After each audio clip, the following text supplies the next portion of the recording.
Hello, I'm Amy Vose and you're listening to the Build Up podcast, brought to you by the Federation of Master Builders. You've joined us back in the studio with my co-hosts, Aidan, Managing Director of IPSUM UK Limited in Nottinghamshire, and David Gutierrez, Director of Nest Building Group in Surrey, both proud FMB member companies.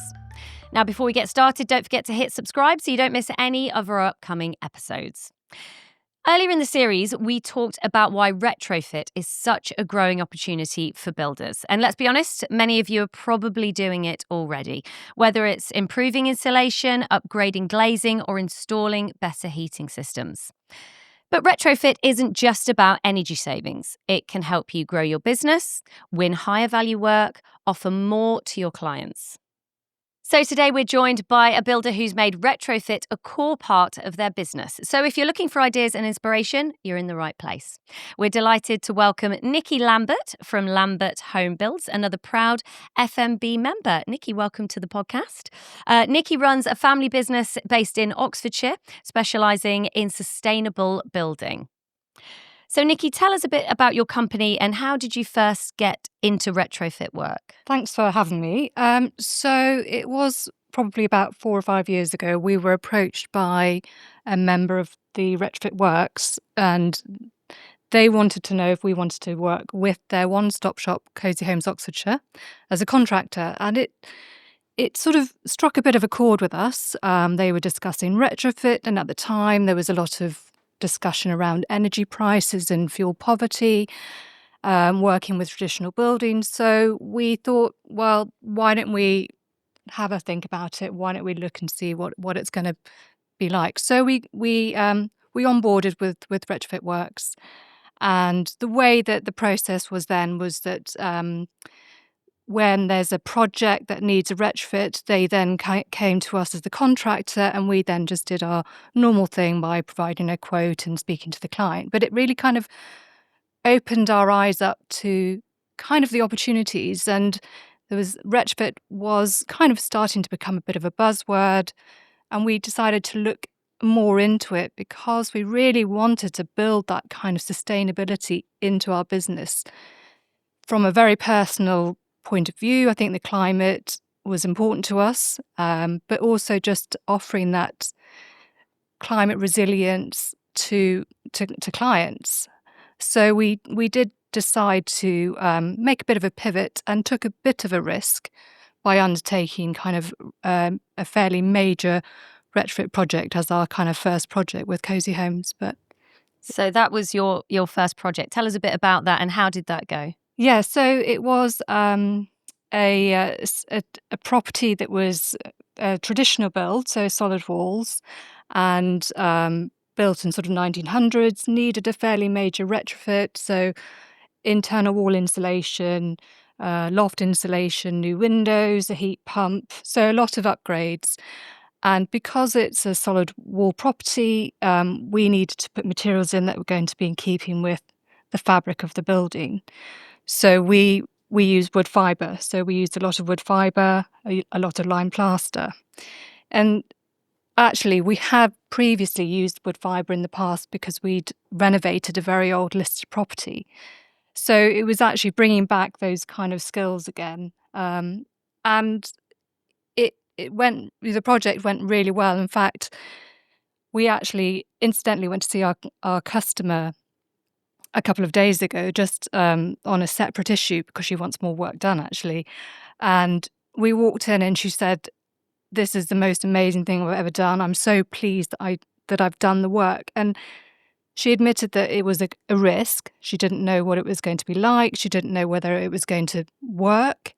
And to be honest, neither did we, because you don't get that immediate return. I mean, you don't know. You've done all this work. You then put everything back as it should be, and it looked beautiful. But what she wanted was comfort. And she said to us, well, the room that was the coldest, draftiest room in the house is now the warmest, most comfortable room. And that was all we needed to hear. That's amazing, isn't it? Yeah. To get that feedback. Yeah, it was truly amazing to have that feedback. And this was probably 2 years now. So, to go back and have her say this to us and say that, it's really impactful. and it really makes you feel like you've made a difference. Did you say it was in collaboration with Cozy Homes? Was it? Yes. What was the relationship with Cozy Homes? Were they like a main contractor or? So the client will go to Cozy Homes first, and they'll have a whole house plan, and they'll come out with various measures. And then if that's sort of agreed with the client, they then say, look, we'll need to find a contractor. But we work with their retrofit coordinators. Okay. So they'll produce a retrofit design, which we then work towards. And there's a lot of collaboration. So there's a document called PAS 2035, which is the kind of framework for retrofit. And so we work in the able to pay market. So it doesn't strictly apply, but we try to use the same principles. And so then you meet these retrofit coordinators, which are fairly, now they're fairly established, but at the time people didn't quite know what role they played, whether they were for the builder, for the home, but really it's a team approach. And then do you have to be PAS 2035 accredited as well as an installer? You don't. Okay. No, not if you're not doing the private work. If you're doing funded work, then you do need to be. Okay, right, okay. Yeah. But they're the designer essentially. Yeah, so they produce the design, but we often do collaborate because in the end we're actually doing the work. So when you start opening up, often you find a lot of stuff that you're not expecting. Yeah. So that's when your experience kicks in, I suppose. Exactly. So I think that's one of the interesting things about retrofit is you've got to problem solve. You've got to think on your feet. You've got to just see what you're looking at and then make a plan. So that's where, experience in construction is really important. And you're not going to just cover it up and pretend that you didn't see it. Yeah. But often you're peeling the layers of the building back. And it's a really interesting journey. Like you say, you've got to learn the fabrics of the building because a lot of old buildings over 100, 150 years, 200 years old are designed to, I suppose, for ventilation because of open fires internally. Yeah. Because you used to have, that's where the heatings used to be and that's why they have such a... Lime mortar. Lime mortar and the house to needs breathe, to breathe. aren't they? Yeah, that's right. So you learn the fabrics and then how can we adjust this house for comfort of today's And I think there's a sort of belief that if it's an old house that you can't upgrade it, and that isn't true at all. But you've just got to use the right materials and you've got to be sympathetic to the house. And you do have to think about it, and you do have to, because undertaking a deep retrofit has inherent risks in it. So it's all about mitigating risks, because if you're insulating, you then have to think about where's the moisture going. Yeah. Condensation. What about ventilation? Because if you don't deal with those issues, you're actually going to make things worse. Yeah. And so a poor retrofit is, doing nothing is probably better than a poor quality job. So it's really important that when you're doing this type of work, that you have an understanding of the building as well. And you mentioned some of the benefits from the client as well. Were there other benefits in terms of costs that she's noticed, or? Well, I think definitely from her, it's a little bit hard because she ended up having a heat pump, but her running costs have come down. She was quite driven to come off gas, so she's definitely reduced her carbon emissions. And I think, the benefit is definitely in the comfort and knowing that her home has been upgraded and it's going to be in a good position for a long, long time. So it's it's probably increased the property value. We raised the EPC from, I think it was an E to a C. Wow. And there's still more work that we could do, but that's a good. That's really good. That's amazing. But she wasn't driven by kind of the EPC, but it was actually a bonus that her EPC has gone up, and there's potential for it to go up further. That's brilliant. And so did this kind of work happen organically for you then? You sort of, instead of it being a planned decision? Well, I think that as we started doing more retrofit work, we really felt like it was an area that we could really invest in. And it really kind of suited the type of work that we like doing. It's very detailed, and it's really interesting working with old buildings, just peeling things back, and it's just working with natural materials, natural insulations, lime plaster. It just really revives your interest in the building. And I think, you want to what you want to do in life, you want to enjoy what you're doing. Mm. And Nikki, for anyone listening, can we just highlight the importance of your energy performance certificate and why you want to get into that sort of ABC region? Yeah, so the EPC, or Energy Performance Certificate, is a tool for comparing how much your home costs to run.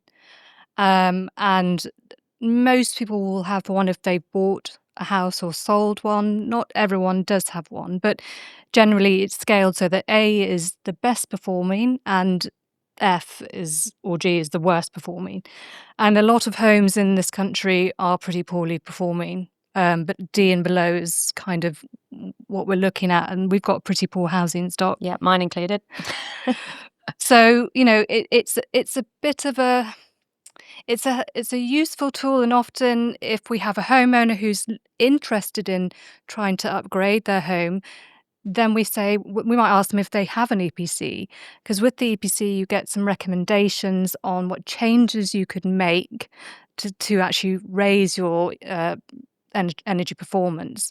I would say it's a slightly blunt tool, so it's not always reflective of what can actually be done, because we have a cottage that we rent that is listed and it has an EPC, but the recommendations include solar panels, which obviously would not be possible. So, but it's a very good starting point, and it's a point for discussion. So if people do have an EPC, then you can have a look and see what it says and say, look. And also there are things that might be on there that are easy things to do, such as some draft proofing or just changing your light bulbs. So it doesn't always have to be a really expensive, retrofit can cover a whole scale of things. So at the start of it can just be a bit of repair, just sorting your gutter out. And then, sort of some smart heating controls or LED light bulbs.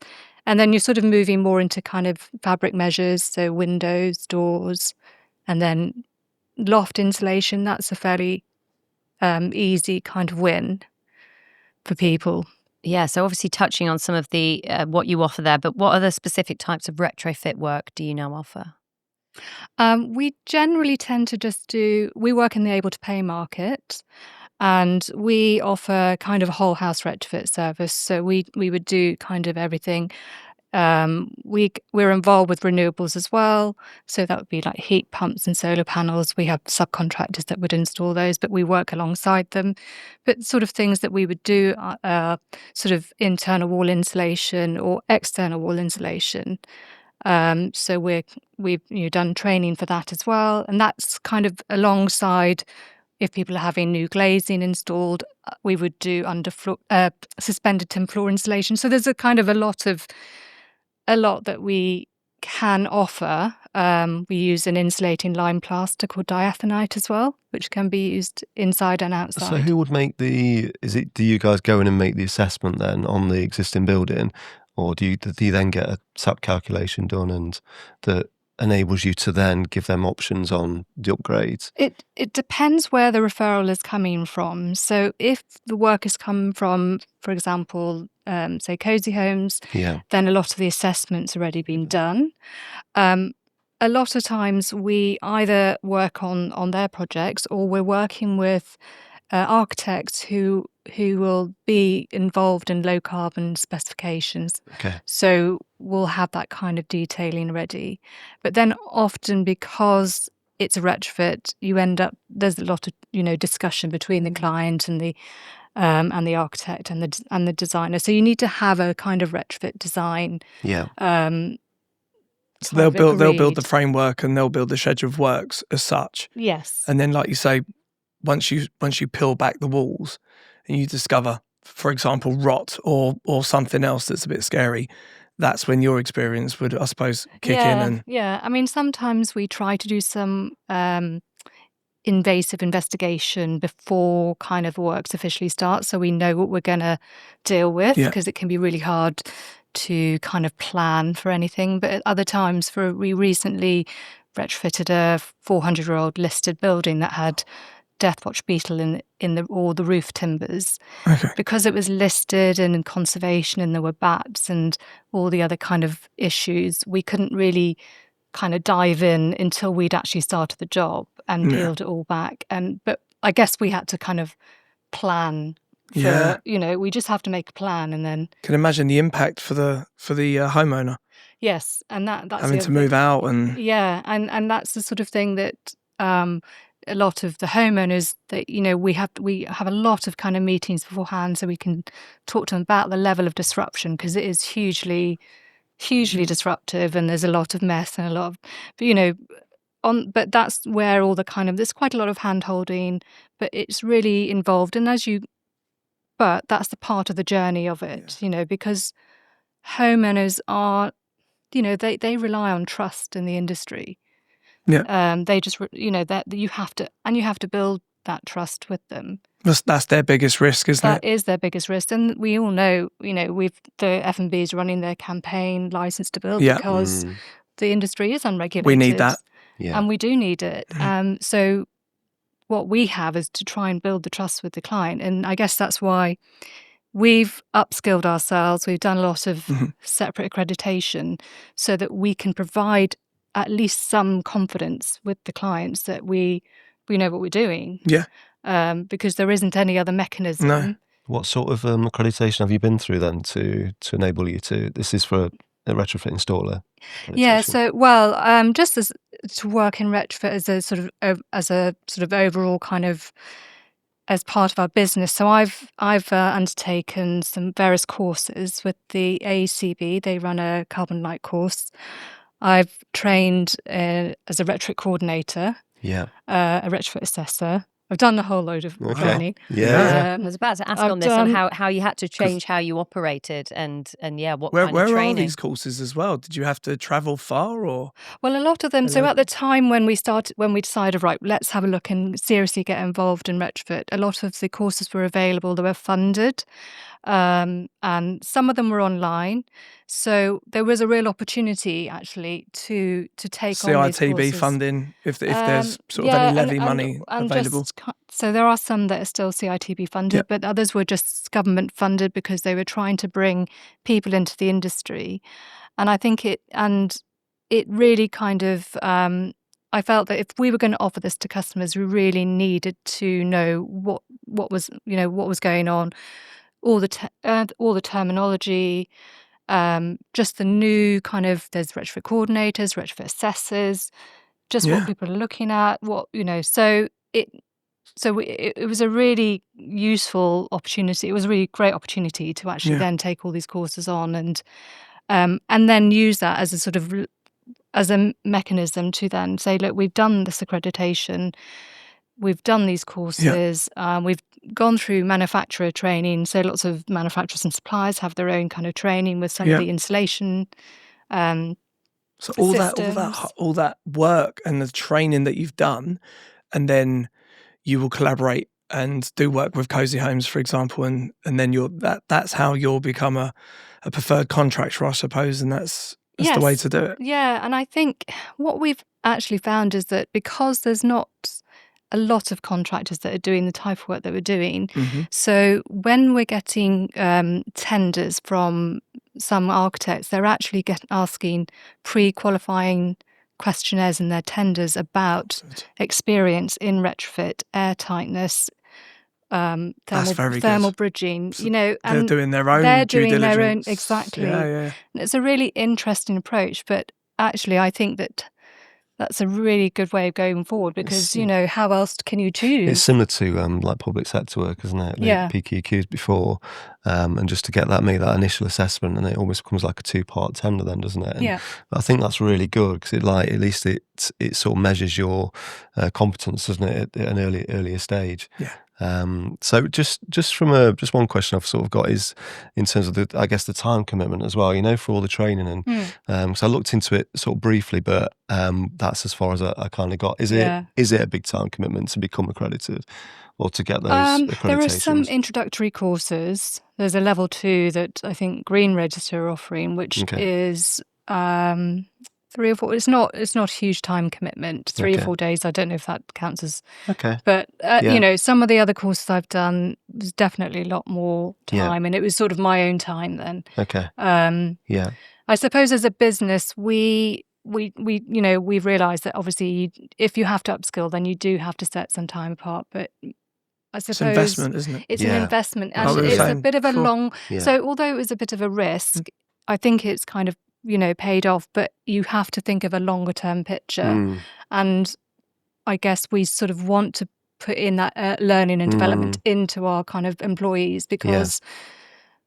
retrofit is different, and some of the stuff that we've had to do is different with air tightness and training, and we've trained our staff on the job in house, but it just takes time, and we've accepted that. But you've got to build that in. Yeah. Well, I think me and David's discussed this before in terms of like some of the other projects that you might do anyway. If you doing extensions, or maybe it's probably not so much new builds, but extensions quite often integrate some retrofit work, like in most cases actually. Yeah. So having that additional training is valuable, I think isn't it's it? valuable. Even for any project. I think would you say, like, to the listeners, I suppose, who are listening, thinking, right, this sounds interesting. Listed buildings is that's where I pretty much started working on listed buildings, heritage work. To upgrade these listed buildings, obviously it's sacrilege to people, isn't it? They go, oh, you can't do that. These buildings are 400 years old, but you need to. If they're livable homes that, if you're living in them, you have to adapt them. I think it's very important to understand how and what materials, learn the fabric. So would you say that this currently is the time for members to jump on retrofit, upskill? Yeah, I would. I think there's a lot of opportunity. I know that people are worried about there not being the demand there, but I think it will come. We have a lot of work coming through from community groups, word of mouth, and I think if you can establish yourself, and I'm not saying it's for everyone, but I think everyone should at least have an awareness of it. And then if they then choose to do the more complex projects, then I do think you do need to upskill. And I think it's like a must to understand now retrofit you've got to have skills. an understanding. But I don't, I think most builders are already doing bits of retrofit. It's just not called it. Yeah. We're but just it's not the understanding. It's just having we've done it, but are we doing it the right way? Yeah. We haven't been on these courses.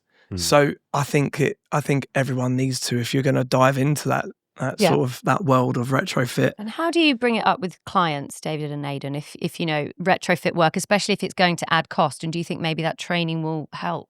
Yeah, massively. Yeah, I think it'll help. I mean, I think the good thing is now, and I don't know if this is how you feel as well, Nikki, but it feels as though clients are much more educated in understanding their own home as well, and are really keen to upgrade their home. So we had a project recently, and they were actually quite focused on getting a C rating, so IPSUM, and we got an assessor in who did an assessment on the building and then came up with some ideas about how we could achieve that. But actually, I mean, it cost a couple £100, I think.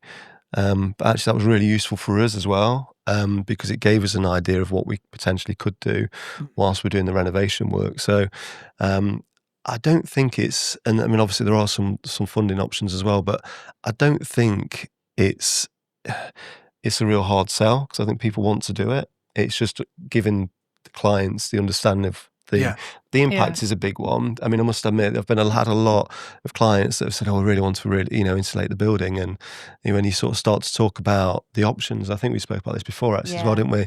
Where you've got to strip out every room, and you might have some really gorgeous detailing, coving or whatever within the room, and so sort of one thing, rather than do the whole house, like you mentioned earlier, you can do the light bulbs or the guttering, or you might just do one room. When the room's been redecorated, you could maybe do the room as part of that.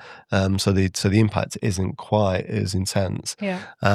So yeah, for me, I think it's, as you said, Nikki, it's a really integral part of what we're trying to offer now as a company. It's like a little by little. We've taken on a bathroom project in Cobham, and the client was showing us around the house and said, this will be the next thing, and all the wallpaper was falling off around the dormer. It was old, and you kind of already know the fabrics of the house. It was a very old 1920s build, and I said, well, 9 times out of 10, that would be lath and plaster with no insulation behind it. It'll be very airy, and that's the makeup of what you've got, and these are your options if you want to go down. And decided to, and now he said it's the nicest, comfortablest room in the house. So little by little, you don't have to obviously turn the house upside down. You can do it, but bit by bit. It's possible to do it in a phased approach, as long as it's kind of thought through and joined up, and as long as you're kind of making sure the client's aware of what could happen, or risks, etc. Yeah, definitely. Do you think clients should get a retrofit survey? I know we've talked about that before. What are your thoughts, Nikki? So I think a first starting point would be just to have, if they've got an EPC, or just get an EPC, and then they could, if they're interested in finding out more about it, then a retrofit assessment is a good thing to have done, because it just delves a bit more into the house, how it functions, and how it works for the occupants as well. And there are some councils offering kind of funded assessments. So depending on where you live, you might be able to kind of get some money towards a survey. So I think, there's also quite a bit of funding, isn't there, towards the works as well, potentially. So there are some grants available, and they vary a little bit depending on your circumstances. But one particular grant that's just there is the boiler upgrade scheme. So that is, you can swap if your gas boiler breaks down, then you can look to getting a heat pump. So it's £7,500 towards a heat pump, and there's lots of companies that are quoting. They'll include the grant, and then you can sort of have a look and think about that.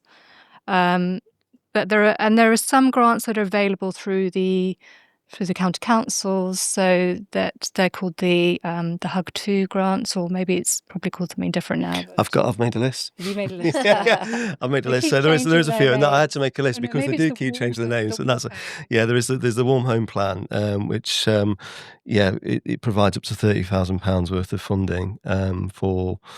So it's a grant, or it could be an interest-free loan for solar, air source heat pump, insulation, glazing, draft proofing. So £15,000 can go towards efficiency, and £15,000 can go to a heat upgrade. As you say, there's a boiler upgrade scheme, which I think is amazing. We've integrated that into one of our projects. And it made it really, I think to install a air source heat pump was going to be around £11,000 on this particular project, and they got £7,500 towards that, which was huge, and sort of twinned with actually doing the internal wall insulation. It was actually the project I mentioned they wanted to get up to a C, but sort of pairing that with a whole house upgrade as well, lends itself really, really well. But there are a few others as well, and there's some for sort of low income households, which are, if they're within a D to a G, they can look at funding to take it up to a C, and some of the funding is sort of will encompass the whole cost of the build, which is amazing, because there's so much housing stock out there. So basically there is support out there. Lots of support, That's good to know. There is, and lots of councils will have a retrofit page on their website where they'll offer advice, they'll kind of signpost. And if, us members of the F&B, if we know of, any grants that are available, there's loft insulation grants. I think that's under sort of the Great British Insulation Scheme. But there's a lot of things that maybe we can just mention to our kind of potential customers and say, look, have you thought about this? I'm not sure whether it still stands, but if you're taking on just an installation project, let's say, So you've got a contracted work for an extension, but then you take on a separate contract to insulate a room, so to speak. It's VAT exempt.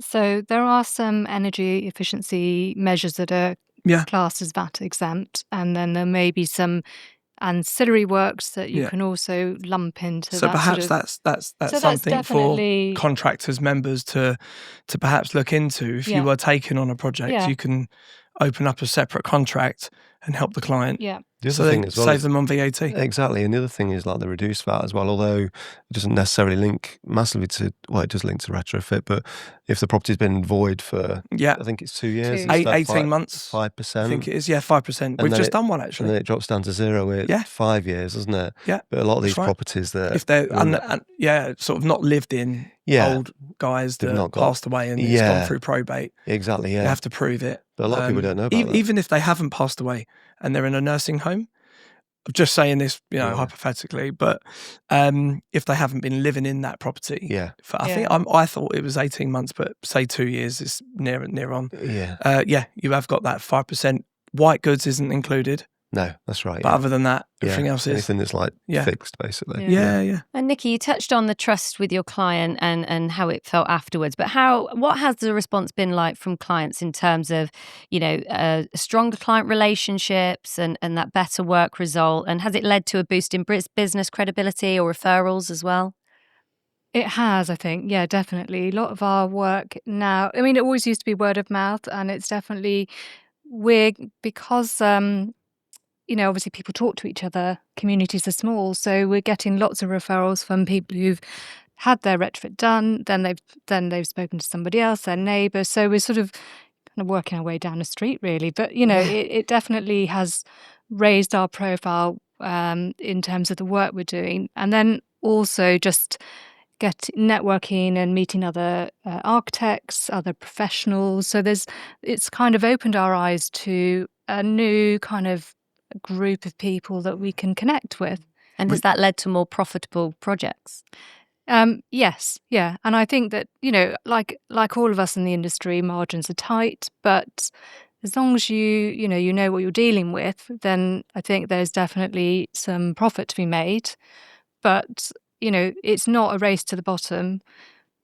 We want to make sure that we are doing a good job and a quality job, because you've got to do retrofit once. You don't want to be going back and fixing it, because that's not good for anyone really. So and that that's kind of, I suppose, there is a market there, and we just not that we've tapped into it, but I think it's there to sort of. You're in the perfect area. Yeah. Oxford. Yeah. You've got all of these. I think there's the rich and famous are now moving into Oxford, aren't they? In these old 300-year-old farms.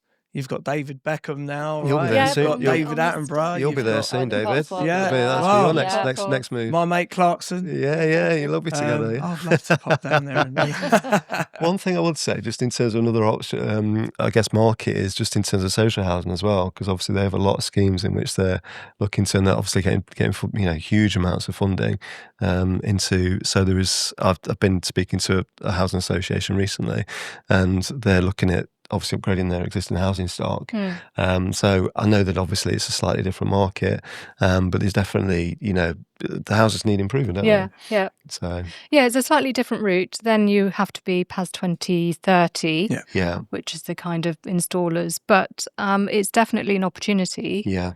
And I think as well, the local council, they would rather have local contractors. Yeah. Because at the minute they're just pulling contractors in from all over the country, and really what they want are local people that can come and do a really good job.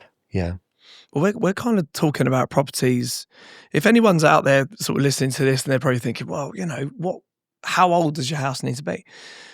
I suppose, as my experience is that properties up to, I would say 1970s, maybe pushing the 80s, would be poorly insulated, and the way that they were built would be the fabrics of the house. I know that they started introducing a cavity, in certain properties, but that still wasn't filled, and it would be about 25 to 50 mil thick. Then going into the 90s, they started realising we need to think about insulation a little bit more on the fabrics of the house, and they were using, these thermalite blocks or something similar. Okay, and internally the stud walls were built out of these honeycomb. I don't know if you've come across them. These honeycomb kind of like nightmare to take cardboard. down. Yeah, but it still has a thermal value towards it attached to it, right? Yeah. So, but I suppose in the 90s they didn't really implement double glazing as such, but the houses are ready. So if you've got a property that's sort of 1970s and under, they're going to need a bit more work than the houses above that, I would say. Yeah. So just gauging it, if people are out there and they don't realise, what sort of house have I got? Well, and I guess that's where the EPC can give you some information on it, because it's looking at the construction. But yes, I mean, I think retrofit doesn't have to be. It can just be some simple things, just like you say, just window upgrades, window upgrade, some loft insulation can make a huge amount of difference. Yeah. So it doesn't have to be a really big, deep. What we've found is that the older properties, just by the nature of their age and the heritage and the features, it does mean that it's, if you're going to upgrade it, it will probably cost more. Like you say, the older the building, the fabrics, you need to understand the use different materials, but it's just really important. I think that's the thing, though. You just need to make sure that whatever you're doing, is appropriate for that construction, and you've just got to have an understanding of the kind of how the wall, how it's built, and how it manages moisture. Well, after reading your website briefly, I learnt something. So just that taught me something. You always learn something every day.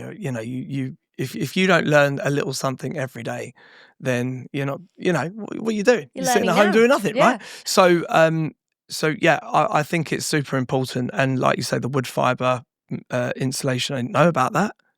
So I need to up training. Come to our next. I need to upgrade. It's an upskill.